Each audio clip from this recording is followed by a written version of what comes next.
Hello class, good morning. कैसे हैं आप लोग?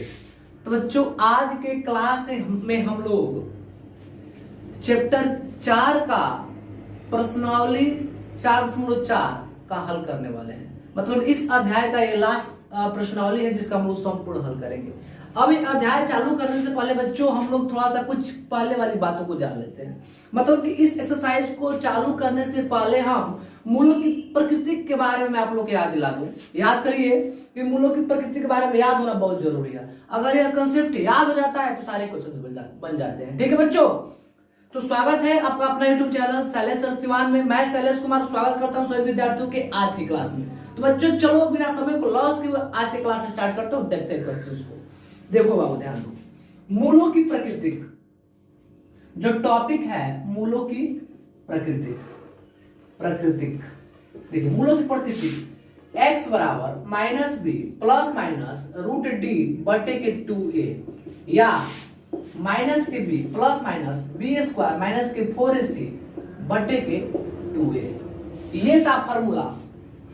अगर कोई विद्यार्थी इससे इस चीज को नहीं जानता है तो मैं इसका लिंक डिस्क्रिप्शन बॉक्स में दे दिया हूं। आप लोग वहां जाइए और सारे वीडियो को देख लीजिए। सारा का सारा कंसेप्ट आपको समझ में आ जाएगा। ठीक है बच्चों, तो ये था मूलों की प्रकृति। अब इसके 3 कंडीशंस थे।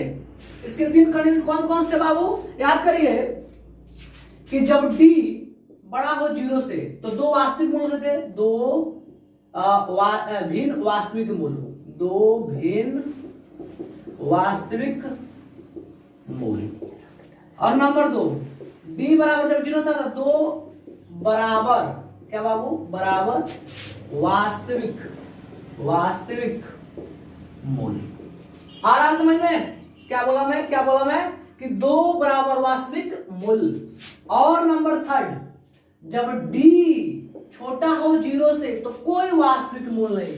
क्या बोला मैं? एक बार मैं पुनः फिर बोलना चाहूंगा।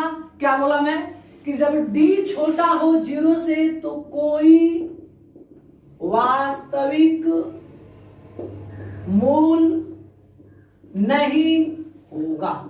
बिल्कुल सही सुना आप लोगों ने। बच्चों ये 3 कंसेप्ट थे और तीनों कंसेप्ट को हम लोग जान चुके हैं और इससे पहले वाले वीडियो में पढ़ चुके हैं।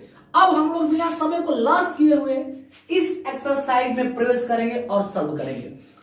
तो चलिए फटाफट इसको नोट करिए। आप लोग नोट कर लिया हो तो देखिए अगला क्वेश्चन मैं बताने जा रहा हूं। इस प्रश्नावली को चालू करने वाला हूं। ठीक है बच्चों, तो दिल थाम कर बैठिए आप लोग। आज की क्लास में हम लोग वो धमाल करने वाले हैं।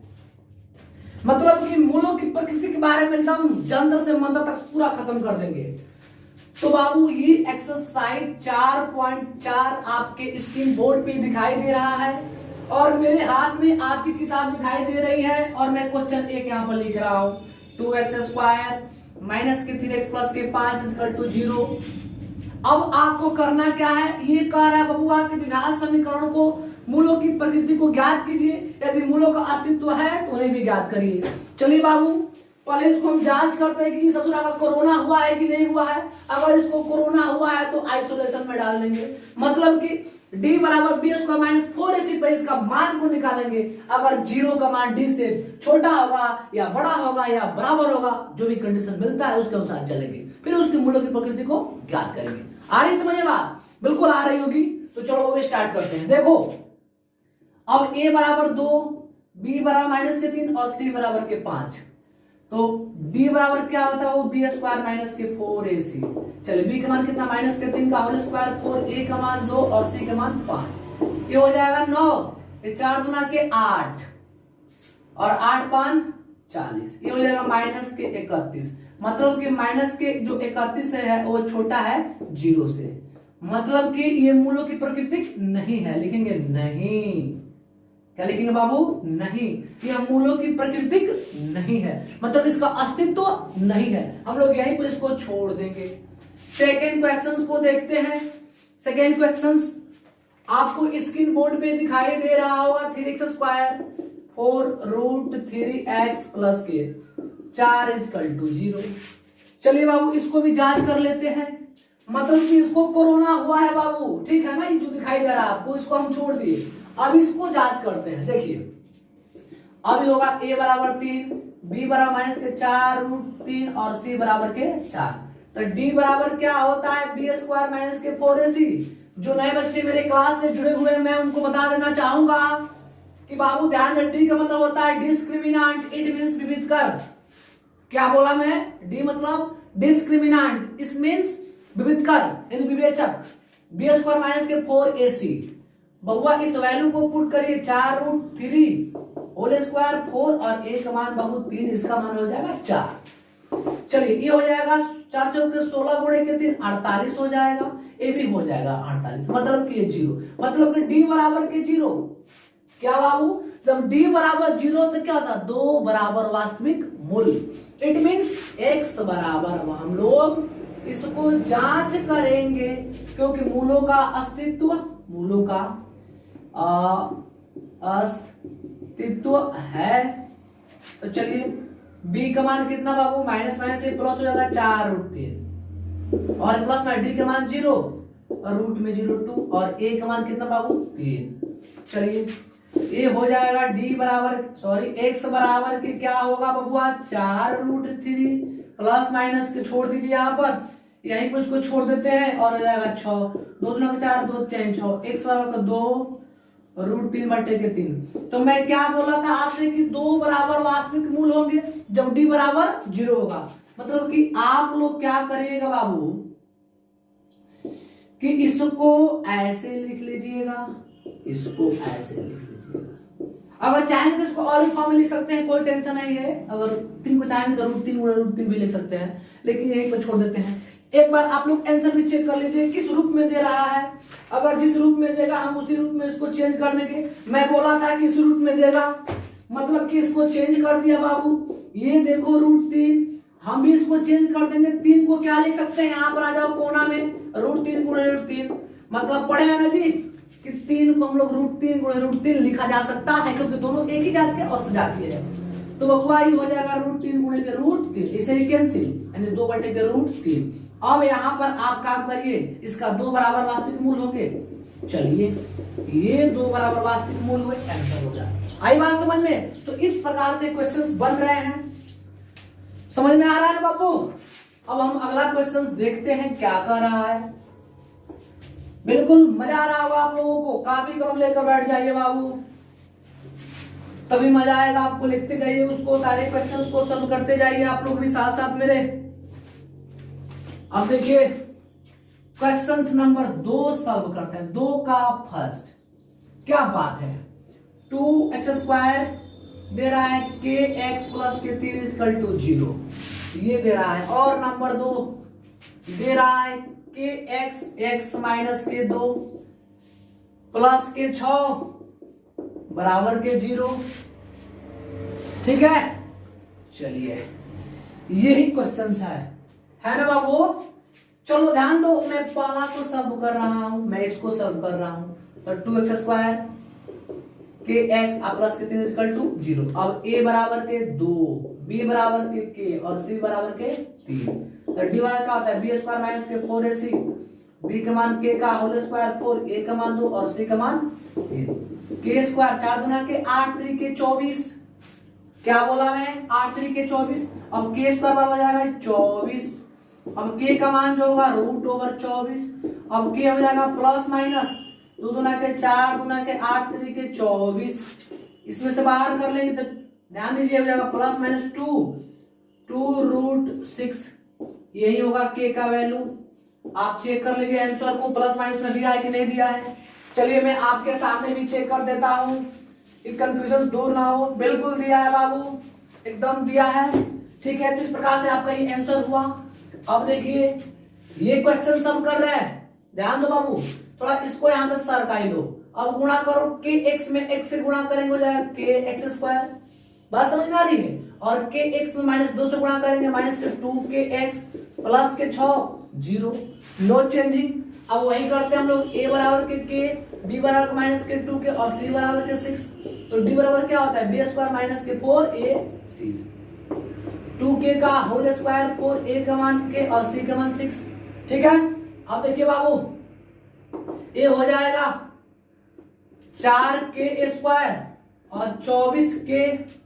चलिए अब 4k² बराबर है -24, इधर माइनस के 24 के, इधर माइनस के 4 के, ये माइनस माइनस प्लस, ओके से ओके खत्म, 4k बराबर के 24 यानी k बराबर के 24 बट्टे के 4, 4 छक 24 यानी k बराबर के 100। ये हुआ आंसर।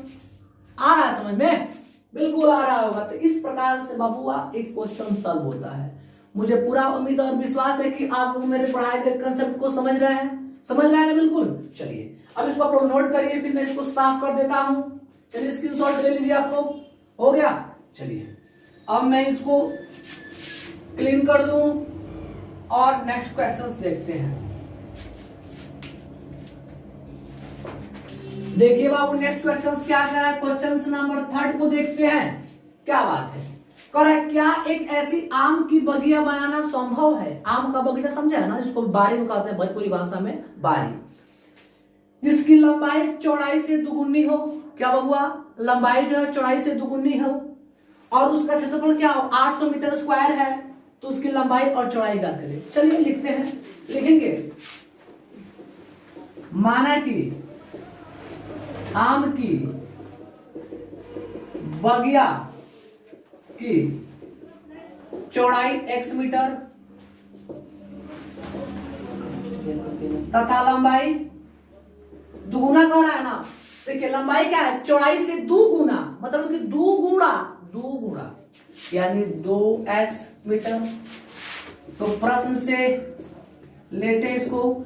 आम का क्षेत्रफल, तो आम का बगीचे का क्षेत्रफल आम के बगिए का क्षेत्रफल कितना दिया बाबू? ये दिया है क्षेत्रफल 800। अच्छा आम का बगीचा किसमें होगा जी? लंबाई गुणा चौड़ाई के रूप में आता है। तो चलिए ये लंबाई कितना हो जाएगा? 2x, चौड़ाई कितना होगा? x हो जाएगा 800। अरे बगीचा l गुणे b के रूप में आएगा ना जी, क्योंकि वो आयत के रूप में, तो लंबाई गुणे के चौड़ाई। अब हो जाएगा 2x स्क्वायर 8, ये 2 से खत्म हो जाएगा 400, x स्क्वायर हो जाएगा 400, x बराबर रूट 400 वर्ग करेंगे तो प्लस माइनस हो जाएगा 20। ठीक है? तो चलिए 100 अगर प्लस वाला लेंगे इसको तो चौड़ाई कितना होगा? 20 मीटर। लिखेंगे यहां से चौड़ाई कितना हो जाएगा बाबू? 20 मीटर। ऐसे माने है ना। लंबाई कितना होगा? तो 2x, तो 2 गुणे के 20 हो जाएगा 40 मीटर। ये हुआ आंसर। इस प्रकार से क्वेश्चंस बन रहा है। देखिए कितना मजा आ रहा है, बहुत मजा आ रहा है। बड़ी सटीक क्वेश्चंस हैं। अब हम काम करते हैं बाबू, क्वेश्चन नंबर 4 को देखते हैं। कह रहा है क्या निम्न स्थिति संभव है? यदि है तो उनकी वर्तमान आयु ज्ञात करिए। दो मित्रों की आयु का योग कितना है बाबू? दो मित्रों की आयु का योग 20 है। 4 वर्ष पूर्व उनकी आयु का गुणनफल कितना हो जाएगा? 48। लिखेंगे माना कि पहले मित्र का आयु बराबर x तथा दूसरे मित्र का आयु बराबर के, क्या लिखेंगे इसको? लिख लेते हैं इसको मानिए y मानते हैं। चलिए प्रश्न से ले लेते हैं, इसको। और बहुत सारी विधियां हैं, प्रश्न से भी ले सकते हैं इसको। प्रश्न लेते हैं। कह रहा दो मित्रों का आयु का योग मतलब x प्लस वाई बराबर के 20। क्वेश्चन नंबर 1 आ रहा समझ में? और कह रहा है कि 4 वर्ष पूर्व तक x माइनस के 4 और y माइनस के 4, और इन दोनों का गुणनफल कितना है बाबू? इन दोनों का गुणनफल कितना है? 48 था। तो 48। चलिए अब गुणा करें तो हो जाएगा xy, ये 4x, ये 4y, 16 हो जाएगा 48। ये xy 4x 4y 48 हो जाएगा इस तरह से। यानी xy माइनस के 4x माइनस के 4y हो जाएगा 2, हो जाएगा 32 = 0। अब देखिए अगर आप यहाँ x के मान निकालेंगे समीकरण 1 से, रखिए समीकरण 1 से, यहां से लिखेंगे समीकरण 1 से। एक क्या बाबू? x प्लस वाई बराबर के 20। x बराबर क्या होगा? 20 माइनस के y। इसको मानते हैं थर्ड। अब x का मान जो है समीकरण, इसको 2 मान लीजिए, समीकरण 2 में रखने पर x का मान समीकरण 2 में रखने पर 2 में रखिए इसको। तो x पर 20 माइनस के y इंटू वाई, 4 20 माइनस के y और 4y और 32 = 0। चलिए गुणा करें तो जाएगा 20y, Y square 80, 4y 32 equal to 0। ये प्लस माइनस खत्म बाबू, इसको हम साफ कर देते हैं। ठीक है, अब देखिए क्या बचा मेरे पास, बच रहा माइनस के वाई स्क्वायर प्लस के 20y और 80i कितना हो जाएगा 112 इक्वल टू 0। 80 को है 30 को 110 और 2 112। चलिए माइनस कॉमन करते हैं तो वाई स्क्वायर माइनस के 20y प्लस के 112 इक्वल टू 0, यानी वाई स्क्वायर माइनस के 20y प्लस के 112 इक्वल टू 0। अब इसका फर्स्ट इंटू लास्ट होगा, गुणनखंड होगा, नहीं हो पाएगा। अगर हम a बराबर करते हैं 1, b बराबर माइनस के 20 और c बराबर 112, तो d बराबर b स्क्वायर माइनस के 4ac माइनस के 20 का होल स्क्वायर 4 1 मान 1 80 के मान 112, ये हो जाएगा 400। अब गुणा करें 4 गुणा के 8 4 को 4 4 माइनस के 48, तो क्या है d क्या है, छोटा है 0 से, है कि नहीं है, तो लिखेंगे नहीं, ये हल नहीं है। इस प्रकार से बाबू क्वेश्चंस बनते हैं। ठीक है, चलिए इसको नोट करिए फटाफट।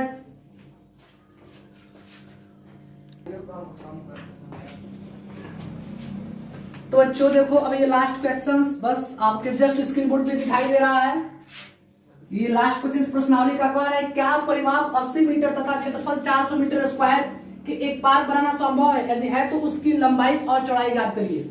चलिए बाबू लिखते हैं, माना कि